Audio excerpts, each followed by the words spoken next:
مفتی صاحب ہم بہن ہیں، ان کی جانب سے سوال پوچھا گیا ہے کہ میں پردہ کرنا چاہتی ہوں مگر عزیز و اقارب کے بارے میں ذہن میں آتا ہے کہ انہوں نے دیکھا ہوا ہے، اب ان سے کیسا پردہ؟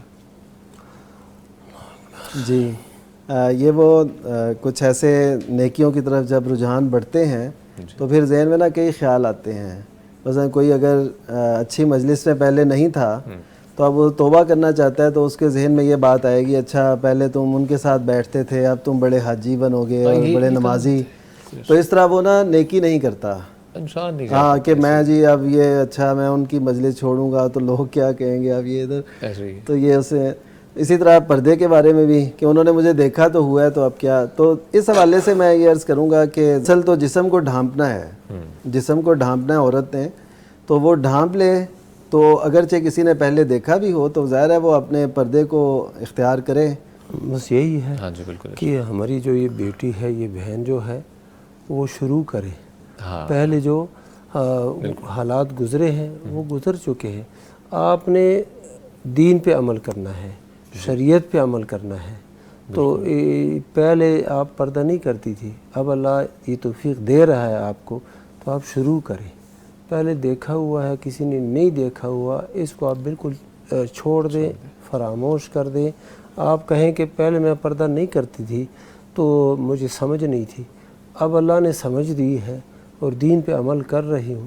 سبحان اللہ، اللہ تعالیٰ آپ اس کو بہت اجر دے گا اور آپ کی زندگی میں برکت آئے گی، سکون آئے گا اور ایک وقار اور جو ہے نا عزت آپ کی مزید بڑھے گی. باتیں بھی بہت لوگ کرتے ہیں مفتی صاحب، تانوں کی صورت میں، تانوں کی صورت میں، اور اس سے تانا کہ بچیاں جو ہے نا دل توڑ بیٹھتی ہیں. وہ کہتی ہیں کہ کیسے لوگوں کی باتوں میں تو بندہ آ جائے نا تو دنیا کا کوئی بھی کام نہ کر سکے. یہ تو دین کا کام ہے، دنیا کا کام بھی کوئی نہیں کر سکے. یہ تو بات درست ہے. لوگ آپ کے کپڑوں پہ بات کرتے ہیں، آپ کے باتوں کے انداز پہ بات کرتے ہیں، آپ کے کھانے پہ بات کرتے ہیں، تو آپ کیا کریں گے؟ وہ کام چھوڑ دیں یا پھر کپڑے جو آپ کو اچھا لگتا ہے اور پھر دین کو جو اچھا لگتا ہے وہ اختیار کریں، لوگوں کو چھوڑ دیں. بہت شکریہ، بہترین اگزامپل دی مفتی صاحب. اللہ تعالیٰ آپ کو اپنی حفاظت میں رکھے. اس حوالے سے نا جو قرآن مجید کے ہیں کہ وہ کسی ملامت گر کی ملامت سے خوف نہیں رکھتے. خوف نہیں. تو یہ بہت اچھی، اور صحابہ کرام اس بات پہ نبی صلی اللہ علیہ وسلم کی بیعت بھی کیا کرتے تھے کہ اللہ خافو فی اللہ لومۃ لائم، کہ میں اللہ کے بارے میں کسی ملامت گر کی ملامت سے خوف نہیں کروں گا. اور یہ یقین کیجئے خصوصاً نوجوانوں کے اندر یہ بڑی بات ہے کہ وہ کوئی لڑکی ہے وہ دین کی طرف آنا چاہتی ہے، لڑکا ہے دین کی طرف آنا چاہتا ہے، تو اس کو یہ ملامت کا بڑا ڈر ہوتا ہے کہ لوگ کیا کہیں گے. اس کے پاسٹ وہ بار بار آگے جی جی، تو یہ نہیں ذہن میں نہیں لانا چاہیے. بالکل انڈیویجولی ہمیں بھی اس چیز کو فوکس کرنا چاہیے اور اس کو انہینس کرنا چاہیے، اس کو شاباشی دینی چاہیے. الحمدللہ تم اس طرف آ رہے ہو، بہت اچھا کر رہے ہو.